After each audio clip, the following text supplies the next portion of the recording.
It's my privilege to introduce to you then a man that I've traveled with, loved, and appreciated. He has attended Duke University, the University of Georgia, has his law degree from Havana University. He's been a professor. He's practiced law. He has fought Castro. He knows what it means to take a stand for God and his country. And I ask you tonight to welcome to this platform Dr. Fernando Penabaz.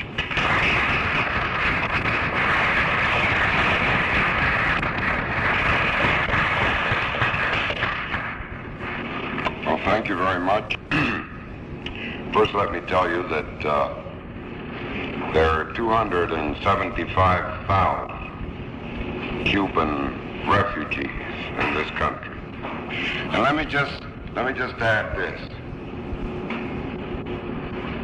The people of Cuba, and the people of Romania, and the people of Yugoslavia, and the people of Poland, and the people of Albania, and the people of Hungary, and the people of Poland, and the people of the nations that today are subjugated, which comprise over 1 billion souls, are absolutely no different from the people here. There is always a tendency among human beings, and this is quite a human trait, to think that people of other latitudes, and especially people under communism, are completely different.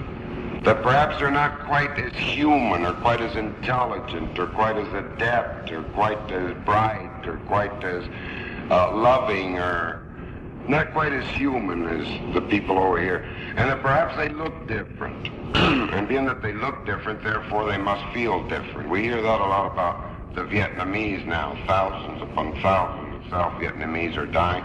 And we sometimes hear columnists say, well, they look different. They're smaller, they're browner, their eyes slant, or they're taller, like the Watusi in Africa, who have been exterminated to the tune of more than 45,000 of them murdered during the last 8 months in Uganda, which is ruled by a communist, Negro communist tyrant.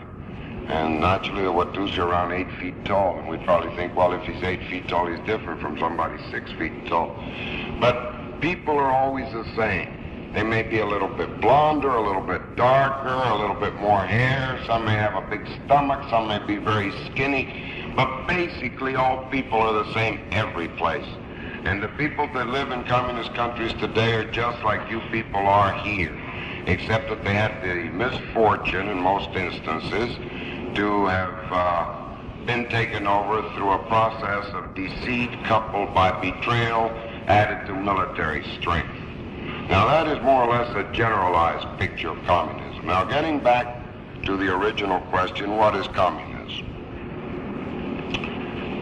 Now I'm not making a personal remark, you will understand that. This is just a general remark. But to me it seems absolutely incredible, and naturally it would to me, that in the year 1966, and it shows that there's a laxity someplace, and that's precisely what we're fighting against.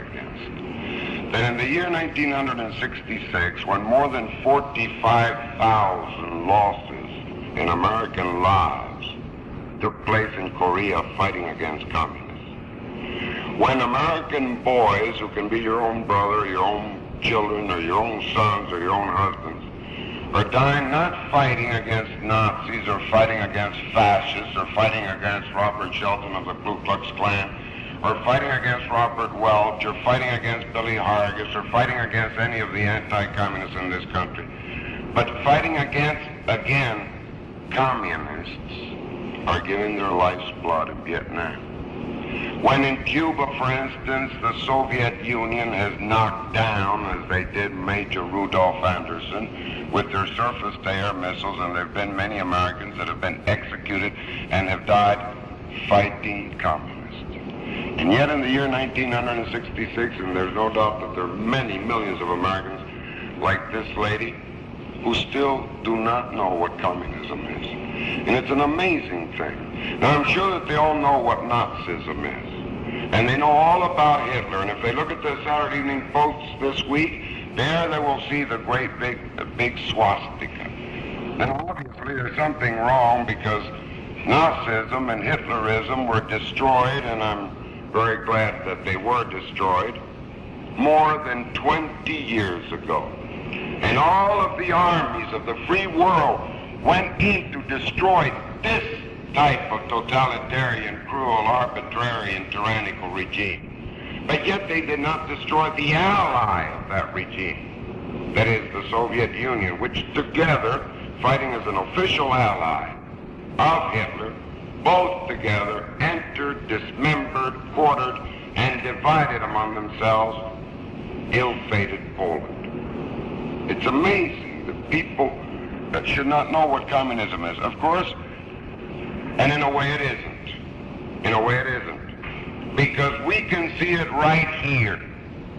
Those of us who fight communism in this country, who fight it openly, who try to explain what communism is, which should not need explaining at this late date after so many thousands of Americans have died fighting against communism, and are dying right now. As I'm talking to you right now, there's an American boy right now who may be called Jim Jones or Bill Smith or Pete, anything you want to call him, who may be from your own hometown, who may be your closest relative.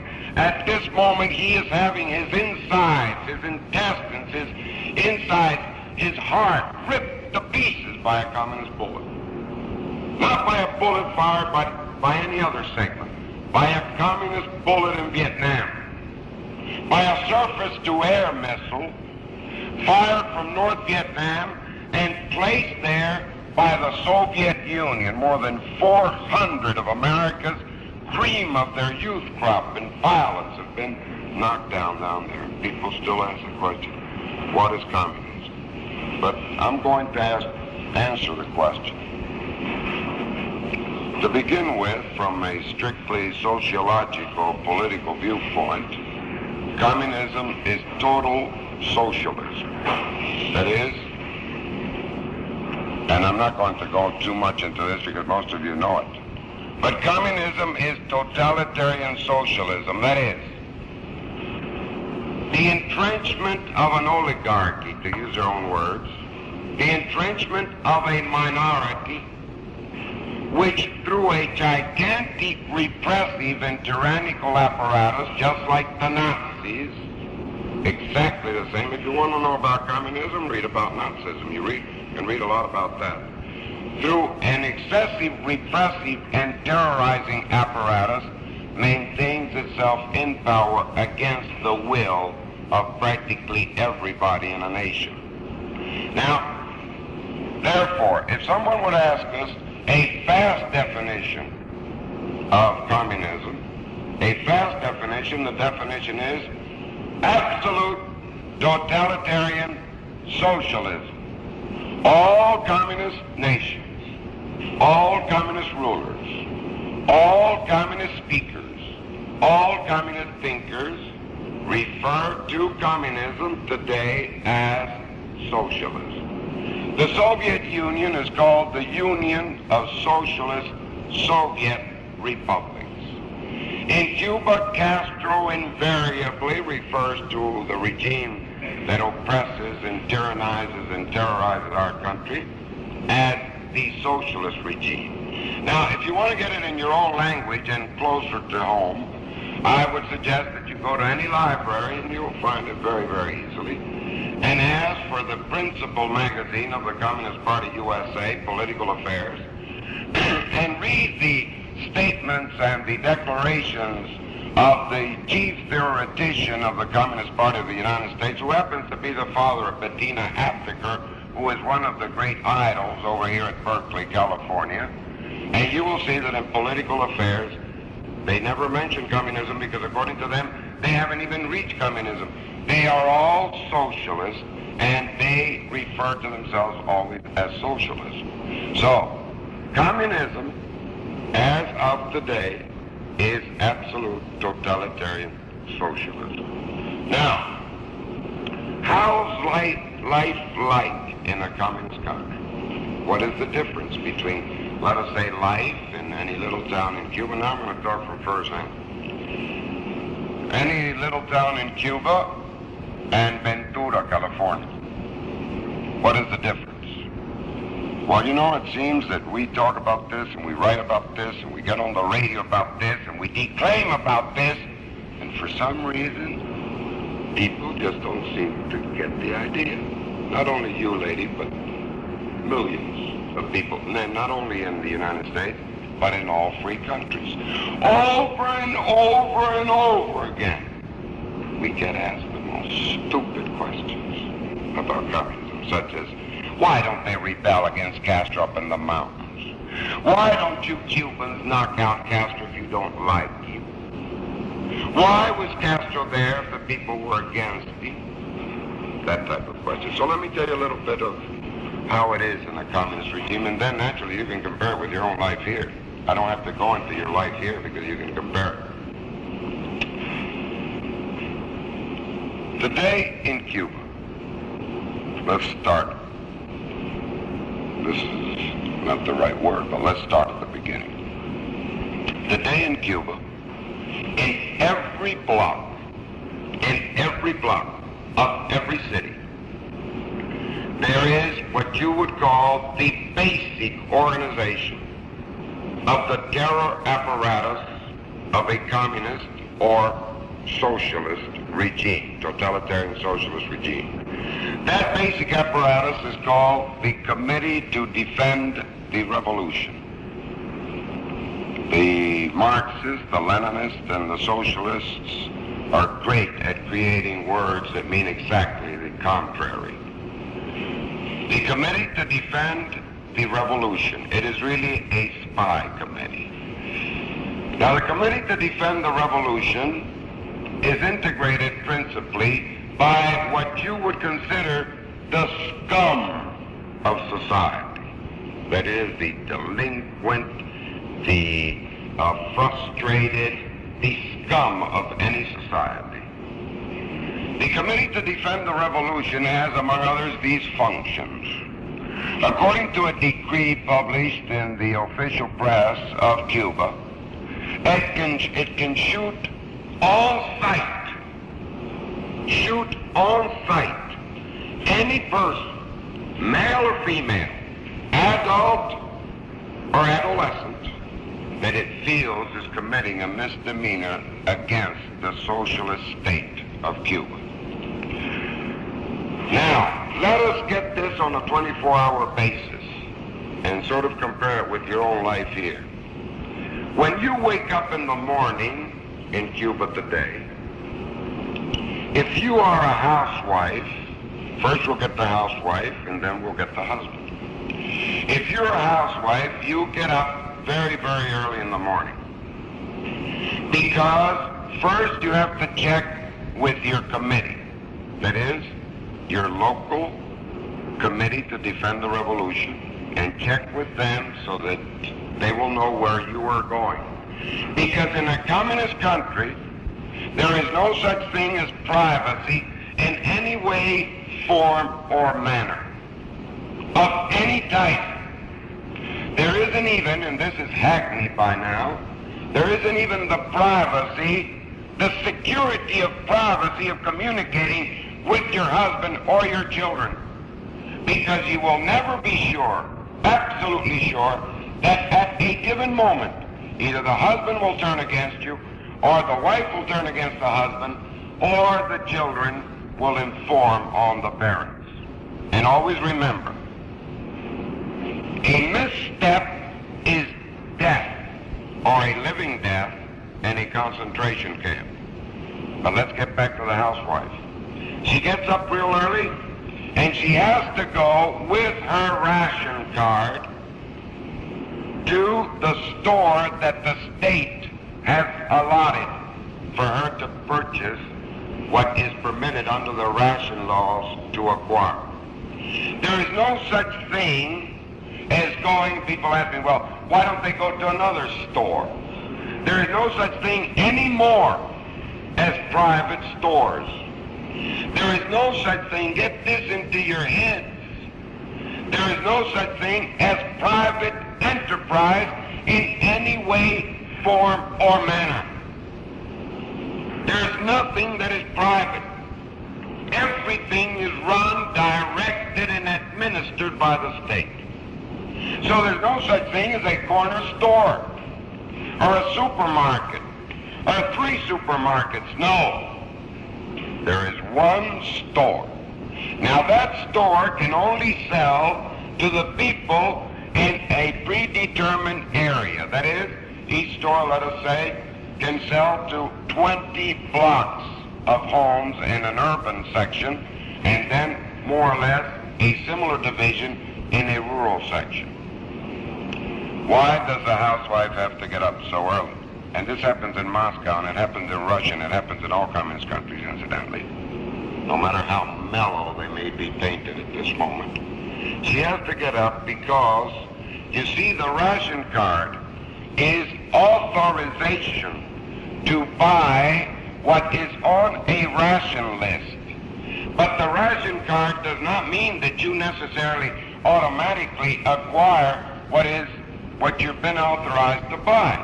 In other words, every Cuban family now, and Cuba used to already export very good beef before Castro, incidentally.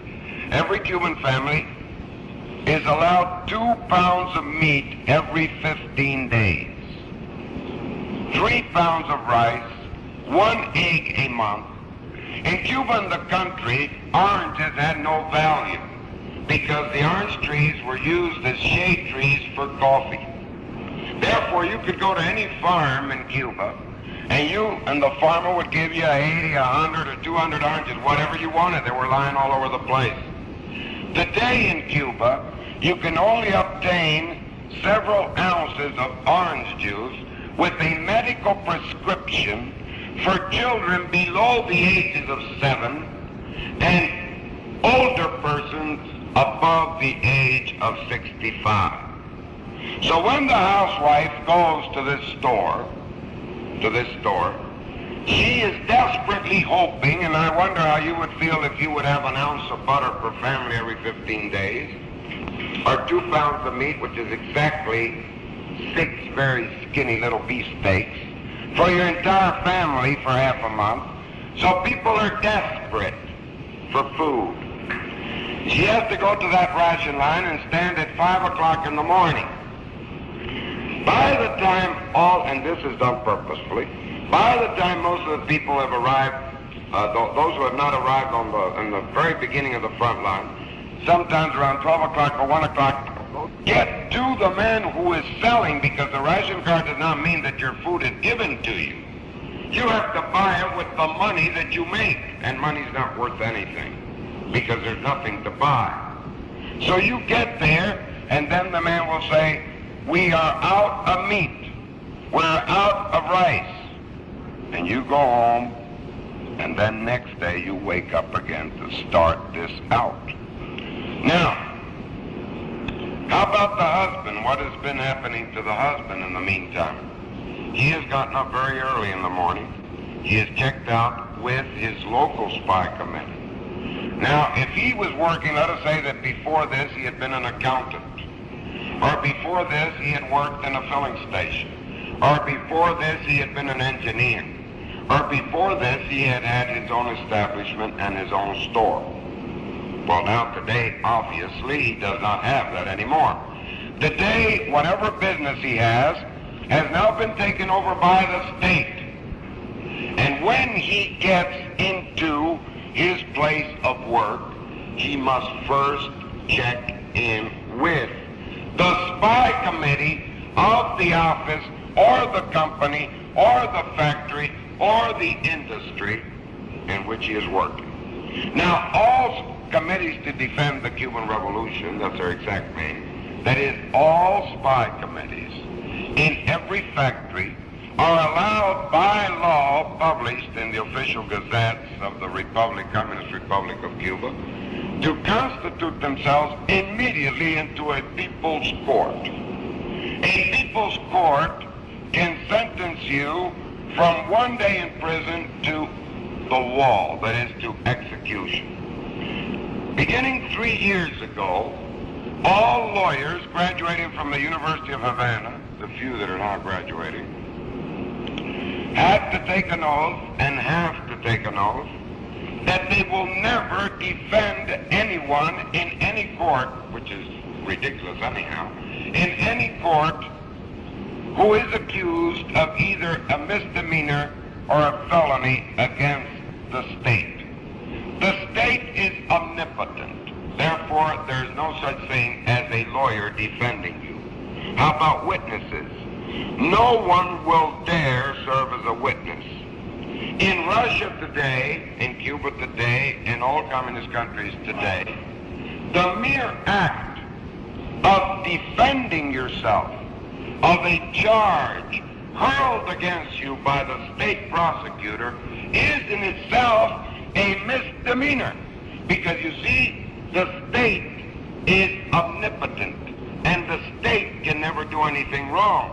So if you're being charged with a crime or you're being charged with a misdemeanor and you are denying the commission of that crime or denying the misdemeanor, then you are calling the prosecutor, who is the representative of the state, you are saying that he is not telling the truth. Therefore, you are already a counter-revolutionist. Now, the ration card has another purpose. It's not only to ration food. The ration card exists so that each person is forced to do everything that the state wants him to do, or the alternative of not eating. If you do not go to a rally, if you do not go to a political meeting, if you do not go to the local gathering of your locality called by the party lower hierarchy, you can have your ration card taken away from you. Now, when they take the ration card away from you, where do you eat? Where do you get the food? You can't. You don't eat.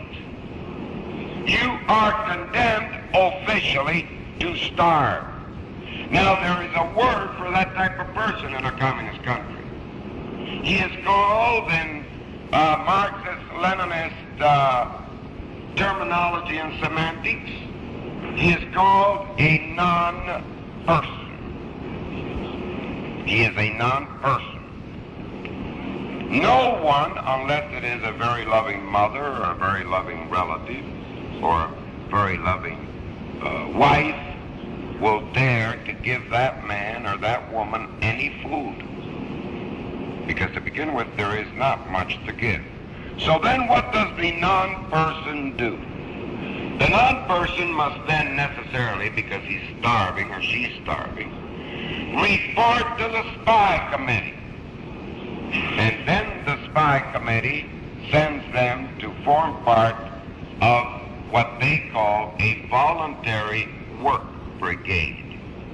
Voluntary work brigades are nothing more nor less than slave labor. It is calculated that at present there are more than 300 or 400 work brigades spread all over Cuba. That is, concentration camps for women and concentration camps for men.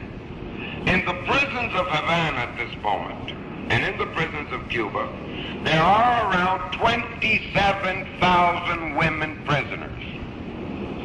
The treatment given to the women, naturally, is just as cruel as that given to the men. But in the case of women, it is perhaps even worse, because most women do not have the fortitude, and most women do not have the stamina, and most women do not have the physical strength of men. These are just a few of the things that happen to them. I'm going to tell you some of the things so that you'll know. And I've never talked like this before. But I'm going to tell you just a few of the actual things of living in a communist country. If you have a relative of yours who is in a prison, in a woman's prison, when you, who are her sister or her relative, goes to visit her, you are told to take off all of your clothes. You are told then to squat down. You are told to squat and walk on your hands and on your feet. And every intimate part of your body is searched. And they're usually bought over by lesbians. who are specifically chosen for those tasks. Not by any normal type of woman, because no normal type of woman would do it. It does not matter that it may be a little old lady of 80 or 90 years of age. Their clothes are taken over, they're put in the most ignominious positions, and they are searched, and their most vital parts. How about the women that are in the prison? What happens when one of these women who has committed no wrong, except to be opposed to socialist totalitarian tyranny? Perhaps a chance remark, perhaps some statement made to the husband, perhaps something said on a bus. Those are the crimes. What happens to them, let us say, when they have a child? And there are many, many women in Miami, and there are many, many women who have gone in and out of the prisons of Cuba, and it wouldn't be too difficult, just like we have a man who came over there on a boat. You can find them all around you. You can check them in Los Angeles. I would love to be able to take them to campuses, but they would not admit them. I would love to take them to liberal centers of discussion, who pride themselves on being the centers of intellectualism, and at the same time are the absolute personification of the negation of intellectualism. Because how can you be an intellectual and in any way, form, or manner be in favor of Marxism, which is a denial of every semblance of free thought? Just like the Negroes, we have 3,500 rapidly anti-communist Cuban Negroes in Miami. Many of them speak English. Now, Castro took the passports away from the Negro 3.5 years ago, because he knew that if many of them came over, well, then it would be adverse propaganda, because Marxists are supposed to be very good to the colored people. And socialists are always talking about how they love the downtrodden races. And I have tried to get Cuban Negro friends of mine, professionals, to speak in different places, and the Negro organizations will not invite them. But let us get back to the prison. What happens to a woman in a Cuban or communist prison? It's the same in Russia. It's the same all over. Cuba is just a typical orthodox Marxist-Leninist regime. What happens to a lady who's going to have a baby? Well, I'll tell you, and I'll tell you from witnesses and victims of this. They are carried into the room, delivery room. No anesthetics, no asepsia, no hygiene. Because, let me just add, and this you can get by reading Marx, or reading Lenin, or reading the Worker, or reading anything. In a Marxist-Leninist society, which is atheistic, an atheistic society, a person is a thing. A person is not a spiritual creature, he is a thing. And as a thing, and Mao Zedong just said 3 days ago, his description of a human being was a unit of production. As a thing, this female thing is taken into the delivery room, and when she gives birth to the baby is immediately taken away from her. She cannot see her own child, and she is thrown back in her own cell. In many instances, there are 2 American ladies that are traveling all over Florida and East Coast now who were in the Cuban prisons. They just got out about 9 months ago, and they are telling these stories. And every story that I'm telling you now, every account that I'm giving you now is contained in a volume which is twice the size of this volume, this book, just as thick, compiled before the International Association of Jurists in The Hague, presented to the Commission on Human Rights of the United Nations, presented to the Commission on Human Rights of the Organization of American States, with the names, with the cases, with the days. No relief. No relief. These women many times are kept in solitary confinement. Now, communists, like Nazis, are fatists, among other things. That's another difference between our society here and communism. They are sadists. They enjoy sadism. For instance, you will read only yesterday how the communist Vietnamese had chained these people, these prisoners of their own, and after they chained them, they had bombed them to death. You will read day after day how the Viet Cong, and of course we're not supposed to be shocked at this, impale their prisoners before decapitating them. And I presume everybody knows what impale means. That is sitting a person on a stake, till the stake goes through his intestines and perforates his entire body. Now that's being done in Vietnam. Because whether it be in Vietnam or whether it be in Russia or whether it be in Cuba, they have absolutely no respect for the human creature once that human creature in any way, form, or manner has shown or indicated that it is not in accordance with their tyranny. So these women are put in solitary confinement, and they are given one small bucket of water, not only to drink, but to wash with, sometimes for days. No sanitary facilities, and think of this as a woman, of any kind. No matter what the crucial days of the month may be for a woman, no sanitary facilities are given to the women. They are like beasts there. During the last 3 weeks, and in the area of Los Angeles, Joe Pine, who interviewed me 2 days ago, has popularized something that we have been writing about for 2.5 years. In fact, I wrote about it exactly 2.5 years. That is the extraction of the blood of the people that are going to be executed. It's taken 2 years to get this story out. And still, we can't get it to everybody. I remember about 9 months ago, I gave a series of talks, and they're taped someplace, because I gave the case of 2 young boys, one 12, one 14. One was called Ruben, the other one was called Jorge. We have their names and all of their identifying data. They were taken to a theater to be judged in the city of Santa Clara, which is in the center of Cuba. Up and until that moment, children of that age had not been executed. They were taken there by the militia. Now let me tell you that whether you're a child or whether you're an adult in a communist country, once you are arrested, you are through. No one will try to find out about you. No one will dare even identify themselves with you, because that person becomes suspect, unless, as usual, it is one who loves you very dearly and is willing to run the risk. So these boys were taken and they were judged in a theater. Now why theater?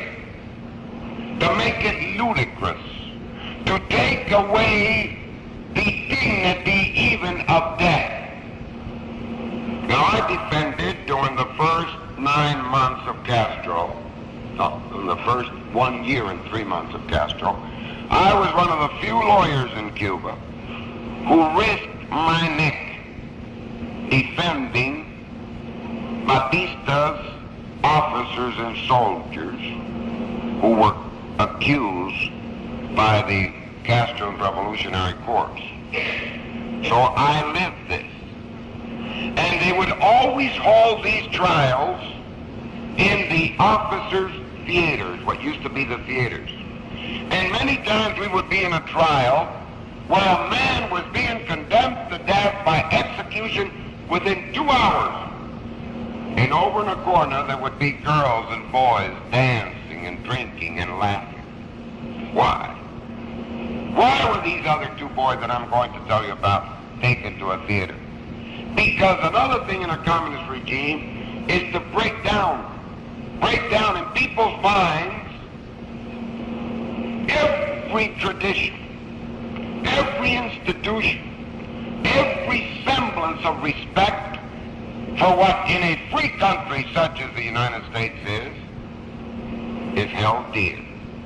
So instead of taking a person to be judged for his life to a court of law, where the judge sits above, and they sit above because there's a psychological reason for that, and where the lawyer has every facility, and where you have a jury, and where you have the freedom of witnesses, and where there is solemnity, they're taken to a theater to mock them even in their moment of death. So these two boys were taken there, and to everyone's amazement, they were condemned to be executed. Even the militia was shocked. Now some people tell me, why is it that the militia does not rebel? The militia does not rebel, among other things, because the militia, like everyone else in a communist regime, never knows if his best friend is the informer. And the informer, when he informs, brings about your execution. So you see, any little misstep is death. And a lot of people are afraid of dying. Whether they be in Cuba, whether they're in the United States, or no matter where they are. These two boys then were judged. They were condemned to death. The mothers screamed out. The militia could hardly believe it. But not only that, they were then taken to the local hospital. Most of their blood was extracted. This is no secret because Castro had a movement called Operation Blood Plasma. And Castro publicly said that he needed the blood of traitors, that is, of those who are anti-communist, to save the lives of heroes. The boys had their blood taken out, and then for some reason, which is not usual, they were taken to a gravel pit, a deep, deep gravel pit. And there in front of that gravel pit, they were executed, and their bodies fell 80, 90, or 100 feet down the rocks. The mothers were permitted to get the broken and by then fetid bodies, rotting bodies of their sons 3 days later. Now that's just a little bit of a communist regime. That's what communism is when it comes into power. That is what living under communism is. How do they maintain this? How are they able to maintain themselves in power? How do they maintain themselves in power in Cuba? Well, let me tell you, during the month of May, for instance, in just one day, Castro executed 167 persons. All blood, except what was necessary to be dragged to the wall, was extracted. He is selling it now. He's not like Bobby Kennedy, who offers it free to the Viet Cong. He is selling it now to North Vietnam at $100 a quart of blood. Now, why is it that the people don't rebel? Let me just tell you some of the repressive apparatus that exists in Cuba today as of this moment. There are 300,000 militiamen who, like militiamen in all communist countries, obey because they fear to disobey. There are more than 21,000 Soviet troops. The entire island is covered with Soviet bases. The rank of the Soviet military chief in Cuba is Captain General. The espionage system of the Soviet Union is led by their master spies. That is, not only in espionage, but in repression. In fact, up till a very few months ago, the Russian ambassador in Cuba, who is the one who gives the orders, was the Russian ambassador in Canada, who was ousted from Canada several years ago for having led the largest spy ring ever discovered in the Canadian nation. They're the ones in charge.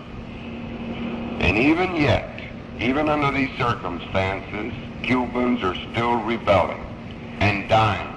And let me tell you this, and just two more things I want to mention. Let me tell you this, when they are being taken to the wall, before they die. I sometimes feel ashamed even of myself.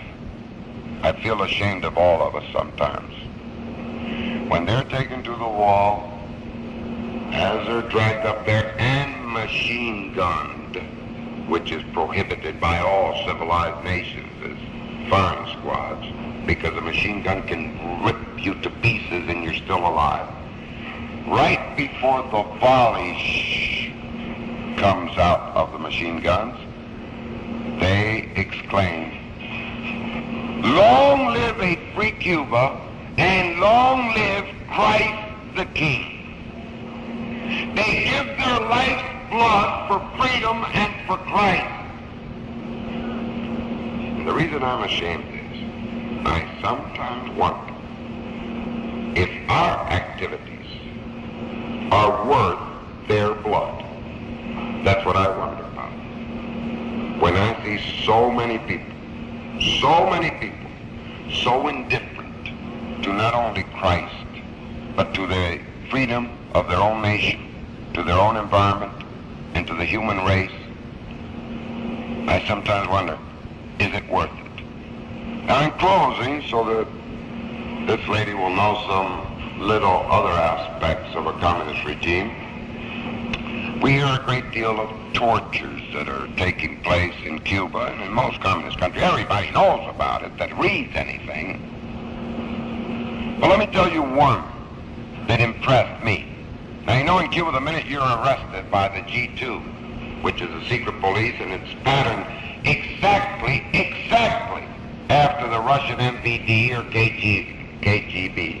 And incidentally, the head of that now, the man who was the head of that in many years in Russia today occupies the top position after Leonid Brezhnev and Kosygin. His name is Alexander Shalepin. One of the most sinister figures in the Soviet Union. He's supposed to be a great fellow now in certain circles. He's the one who installed the missiles in North Vietnam while Drew Pearson was writing columns saying that what they were doing there was trying to be friendly to the United States. Let me tell you about this little torture. The first, to begin with, when you're arrested, when men are arrested, and everything is done to humiliate the individual, because you know the first thing they do to you? They put you naked. Now you may think that that's not too much of a punishment, but suppose all of a sudden now, all of us here, some security guards would come in and order all of us to stand stark naked in front of each other. Would it be a demoralizing influence or not? That's the first thing they do. And then in the offices of the G2, and let me tell you, one of these officers was exactly 2 blocks from my house in Havana. When you get in there, they put you what they call the freezer. You're put in stark naked with several other men, if you're a man, and with several other women, if you're a woman. Now, there are no charges have been brought against you. You have just been arrested. They may even let you out within 6 days or a month, or may not let you out at all. That you do not know. And then you're put in this freezer, which is a compartment in which below freezing temperatures are applied to you. And when you're almost frozen, then you're taken out to be interrogated. But that's nothing. That's just preventive arrest. That is more or less of a joke. Let me tell you of one little torture. And we have reported this case to both international organizations. This is the torture that impressed me the most. It took place with 2 men that we know very well. But we did know very well.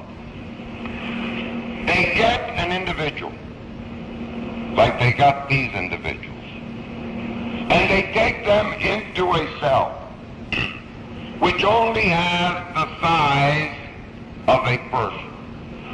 The cell is absolutely sealed. It is almost a living tomb. As the individual goes into this cell, and naturally terrorized, because you know you have no appeal, no one will help you, no one will ask about you, no Supreme Court to protect your rights, no lawyer to be able to defend you, no relative to be able to comfort you. As these people go in, and as these two men went in, they felt that their feet were sinking in something very soft. The impression is that you're sinking in dust, but then almost immediately you hear a whirring sound. It is the sound of high-powered fans. What you have sunk into is not dust. It is ground glass. This ground glass then begins to permeate that entire sealed place. The glass, as you try to breathe, begins to permeate every one of your orifices, through your nose, through your ears, through your mouth. And you desperately, and they desperately, try to breathe. And then they begin to hemorrhage. Blood from the ears, blood from the nose, blood from the throat. At that moment they're taken out. By then they're half dead. And they are interrogated. If they refuse, as one of these men did, if they refuse to answer questions, the militiaman or the G2 man tells him, well, you're going to die anyhow. And they do. If they do not refuse, they die anyhow. That is part of the torture. That is part of the picture of living in a communist regime. That is communism. Thank you very much.